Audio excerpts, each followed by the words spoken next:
Ron Ellis is the next person up, and he's professor of neurosciences at UCSD and a physician scientist whose laboratory and clinical work seeks to delineate how pathological interactions between HIV and its human host result in nervous system diseases such as dementia and peripheral neuropathy. These virus-host interactions are revealed in part by studies of HIV RNA and other biological markers in cerebral spinal fluid. By better understanding virus-host interactions, Dr. Ellis and his colleagues at the HNRC aim to design interventions to better treat and prevent NeuroAIDS. So, Ron.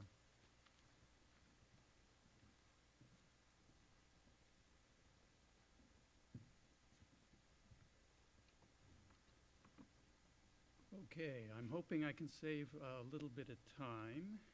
And so I think it's fair to say that what you just heard was two really fabulous and totally cutting-edge presentations about the relevance of the central nervous system to the cure agenda. So my job is really just to highlight some of the contributions that the HNRC made to the story that has already been laid out for you, and to give you a sense of where the HNRC is going in the future with further work in this area.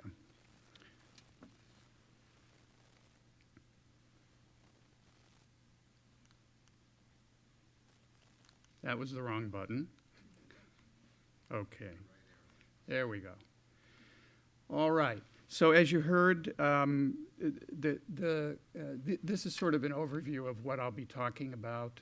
The question of whether CNS HIV populations are relevant, and I think this is a key question because it's entirely possible that the brain would contain only dead viruses, defective viruses that could not be induced and therefore would not be particularly relevant. I think the data suggest otherwise, but I'll try and explain why. I'll talk a little bit about the work that we've done to study the potential value and limitations of cerebrospinal fluid virologic studies as a surrogate for looking at virus in the brain. And then I'll focus on some just tidbits of new work using some recently available technologies that I think are really going to explode this area. So the question of is the CNS relevant really comes down to, can the brain support the entire virus life cycle? And of course, using autopsy brain tissues, we really can't examine that question adequately. We can't observe the entire viral life cycle.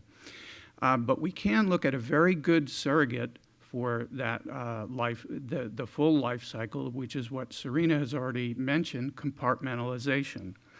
And when we talk about compartmentalization, for those of you in the audience who are not evolutionary biologists, I think it's reasonable to draw an analogy to what happens in animal populations. So if two populations of animals are segregated from one another for whatever reason, a geographic boundary or whatever, they're going to over time naturally diverge from one another in terms of the underlying genetics, and they'll have a representation of different genotypes.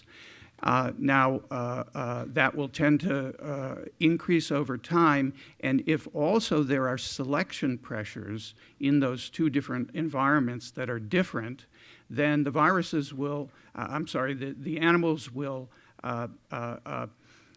diverge along more regular pathways so that certain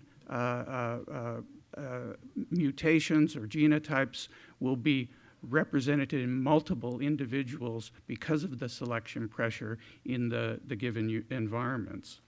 So really showing compartmentalization is nothing more than showing that there is in fact independent evolution occurring in two compartments. And Joe Wong was really the first one, I think, to do this directly in the brain tissue.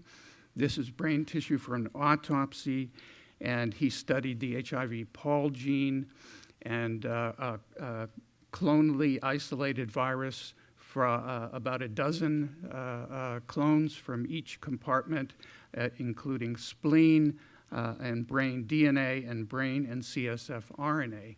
And the take-home message here is that the brain DNA sequence is clustered separately from spleen DNA, but perhaps even more importantly, the brain RNA sequences, as well as those of the CSF RNA, were intermixed and were more closely related, again, to the brain DNA sequences than to the spleen DNA sequences. So this work gave us some hope that the cerebrospinal fluid might, in fact, be useful for getting a window on virologic events in the brain. Of course, getting brain tissue is only done at autopsy. We rarely do brain biopsies. And so what you get from that is really a representation of typically very late HIV disease. It's a cross-sectional look, and so you really don't get a sense of the evolution. The advantage of cerebrospinal fluid is that you can repeatedly sample it over time, as Serena has shown, in the same individuals, and generate snapshots over time of the evolution of compartmentalization. So a number of groups have done this kind of work. You've seen a number of the plots that or phylogenetic trees already, but this is just an example. And when we started to look at people without very advanced disease, we started to see patterns like this. So for example, cases where there was a lot of intermixing of the blood and the cerebrospinal fluid viral isolates in red and blue, respectively, in these two cases. But then other cases in which we could clearly identify segregation between the blood and the cerebrospinal fluid viral species. We also realized that the new understanding of HIV dynamics could really shed some further light on these issues. And what I mean by that is, so David Ho and others showed with using antiretroviral therapy essentially as a tool that the decay rate, the rate of decline of plasma HIV RNA was dependent upon the underlying cell population in which the virus was propagating itself. In the case of plasma, that was CD4 positive T cells, and their half-life was literally 1 to 2 days, accounting for the very rapid decline one tends to see after the start of antiretroviral therapy in blood virus.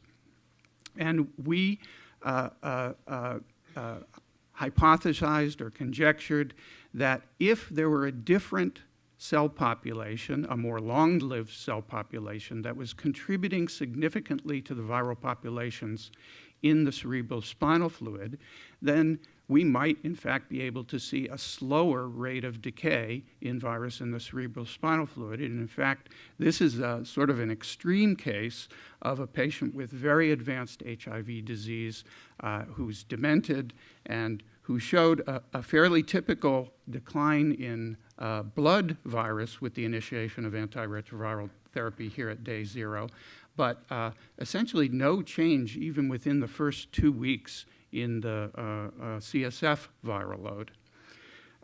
Now this is, as I say, an extreme case. There were other cases, patients who were not demented but had more severe disease, in which we were able to demonstrate that although the viral load was declining in CSF during the first 2 weeks of therapy, it was declining at a slower rate than in plasma. And as Serena has shown you, there were other cases where essentially the plasma and the CSF viral decay rates were indistinguishable. So this ultimately led us to a model. I didn't realize this was going to have all the animation. A model in which the virus that we find in cerebrospinal fluid is contributed to both by peripheral sources and by brain parenchymal sources, and that during the course of disease, the relative predominance of those two sources shifts from predominantly peripheral in early disease to predominantly brain tissue in later disease, and in particular in people with dementia. So let me shift focus now and talk a little bit about the application of two new technologies and show you a little bit of pilot data. I think that Doug and Serena have already hinted at the use of next generation or deep sequencing and droplet digital PCR. For those of you, again, who are not virologists, the advantage of next generation sequencing is to be able to sample the virus from a tissue or a fluid many thousands and even potentially millions of times, as opposed to the dozens that are really only that are feasible when using clonal techniques. And the advantage of droplet digital PCR is it basically takes a sample, divides it up into a whole bunch of subsamples, and then performs individual PCR reactions on those subsamples in order, and then it's mathematically analyzed using Poisson techniques to really get very low copy number resolution. And in people who are virologically suppressed on antiretroviral therapy, this is the kind of resolution that you need, as Doug Richmond was talking about. So we took the opportunity of having archived samples in the 1990s from people who were undergoing treatment interruptions. This was at a time when this was sort of an elective thing that people would do. And here's a representative plot of viral loads in blood, again, and cerebrospinal fluid after interruption of therapy. So rebound is occurring earlier in the blood than in the CSF. That's the typical pattern. Interestingly, in this case, the virus is rebounding to approximately equal levels in the two fluids. And we chose time points that we thought would be informative to do deep sequencing and find out where in the course of rebound compartmentalization was emerging. So far we looked at 14 subjects, and I'm going to go through this very quickly, but I should say that the real person spearheading this work is Sarah Gianella, and she's going to be presenting this in much greater detail at the upcoming retrovirus conference in Seattle in a couple of weeks. So you get a much better flavor by going to or looking at her webcast.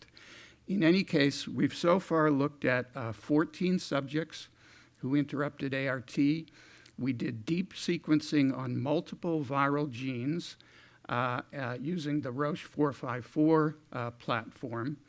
And the compartmentalization significance was assessed using this FST statistic that does not stand for the field sobriety test. It stands for the frequentist significance test. And so what you're seeing here is representative examples of two patients. On the top, we have on the x-axis pairwise distances, and on the y-axis the number of sequences examined. This very large green circle is the size of the circle represents the number of sequences, identical sequences essentially. So from blood plasma, there was this very large clone. And then you can see the CSF and blood clones in orange are really all intermixed here. And when we look at the intercompartmental distance relative to the intracompartmental diversity, we see that the diversity within the CSF compartment actually exceeds the between compartment diversity. So again, just statistical proof that these are highly intermixed viruses. On the bottom here, you're looking at a case where there's clear segregation of the blood plasma and the cerebrospinal fluid clones, and the the intra versus intercompartmental diversity analysis shows that the between compartment diversity is much greater than the intra-compartment diversity in either of the two, blood or CSF. So I mentioned that we did this with 14 individuals.